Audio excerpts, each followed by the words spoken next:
ఎంతటి వాడికైనా అనుభవం పాఠాలు నేర్పుతుంది అంటారు. జగన్మోహన్ రెడ్డి గారు ఆ పాఠం నేర్చుకున్నట్లుంది. తాను మంచి పరిపాలన అందించాను, గతంలో ఏ ముఖ్యమంత్రి చేయనంతగా నేను మంచి పనులు చేశాను, ఆర్థికంగా పేదవాడికి ఏ ముఖ్యమంత్రి ఇవ్వనంత సాయం నేను చేశాను. కాబట్టి పచ్చ మీడియా కావచ్చు, చంద్రబాబు నాయుడు గారు కావచ్చు, పవన్ కళ్యాణ్ గారు కావచ్చు, పురంధేశ్వర్ గారు కావచ్చు, వాళ్ళు ఎంత తప్పుడు ప్రచారం చేసినా, ఎన్ని అబద్దాలు చెప్పినా నమ్మరు అని తనకు తాను భీష్మించుకొని కూర్చొని భారీ మూల్యం చెల్లించుకున్నారు.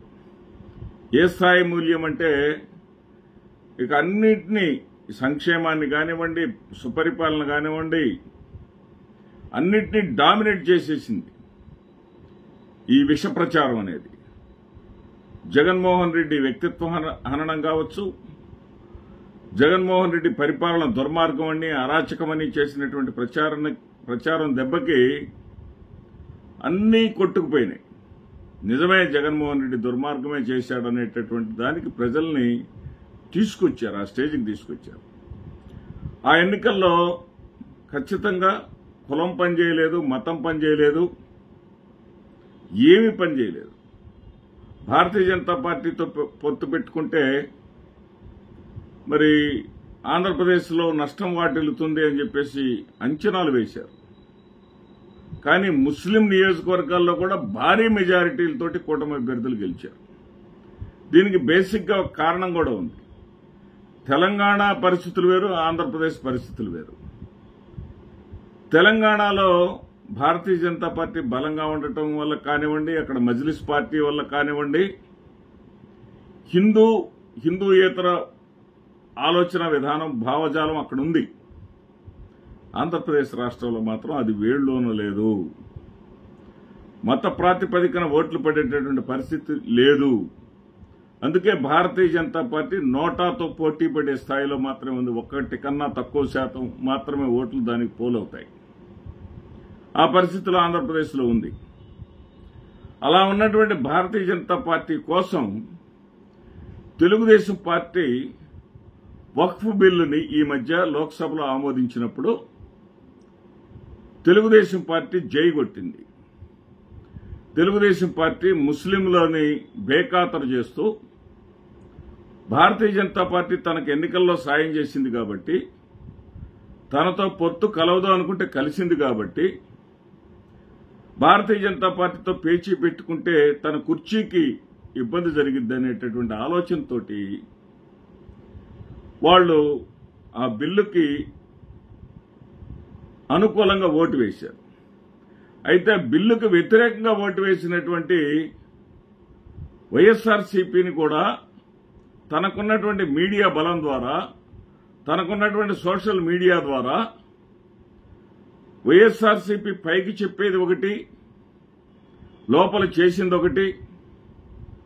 లోక్సభలో ఓట్లు వేశారు కానీ రాజ్యసభలో వ్యతిరేకించారు.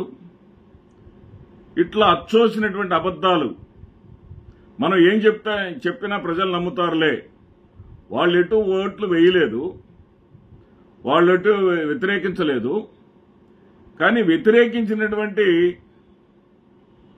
వైఎస్ఆర్సీపీకి క్రెడిట్ రాకూడదు అనే దాంతో చాలామంది పచ్చ మీడియా, మెయిన్ స్ట్రీమ్ మీడియానే కాకుండా వివిధ ఛానళ్లు ఉన్నాయి, యూట్యూబర్స్ ఉన్నారు, కందుల రమేష్, గుండు సూది, ఇలా అందరూ కూడా వైఎస్ఆర్సీపీ లోక్సభలో ఓట్లు అనుకూలంగా వేసింది, ఇక్కడ వ్యతిరేకంగా వేసింది, ఇట్లా ఎవరు ఇష్టం వచ్చినట్టు వాడు ఆ క్రెడిట్ ఎక్కడ వైసీపీకి వస్తుందని చెప్పేసి క్రెడిట్ రాకుండా ఉండటం కోసం మాట్లాడు. ఇంత భయం వాళ్ళకి ఎందుకంటే ఎన్నికలు 2024 ఎన్నికల పోలింగ్ జరగకముందు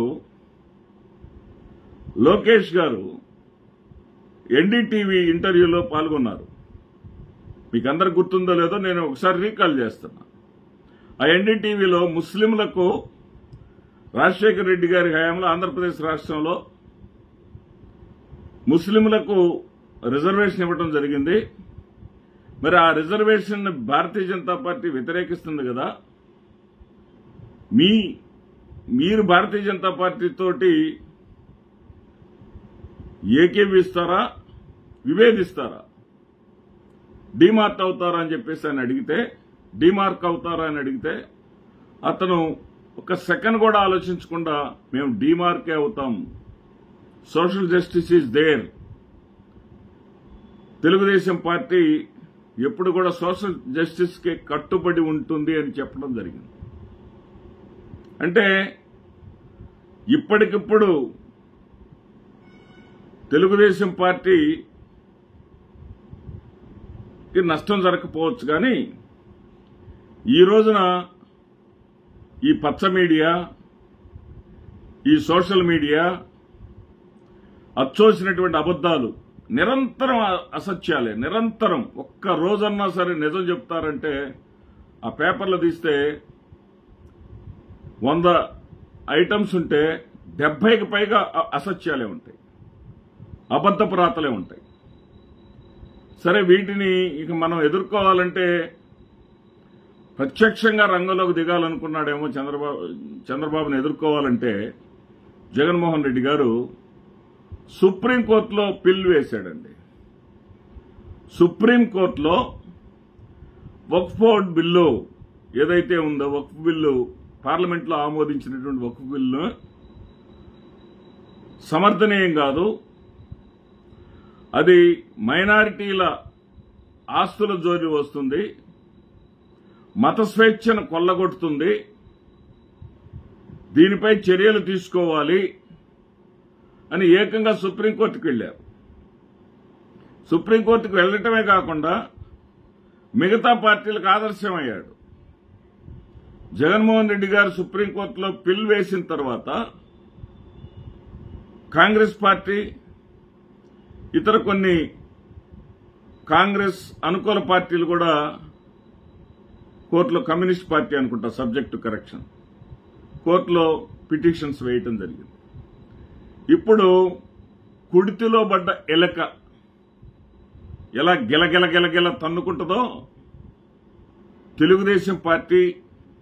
తెలుగుదేశం పార్టీ కోసమే భజన చేసేటటువంటి ఆ యూట్యూబర్స్ కావచ్చు, కొన్ని ఛానళ్లు కావచ్చు, ఎలక్ట్రానిక్ మీడియా కావచ్చు, గిలగిల తన్నుకుంటున్నారండి.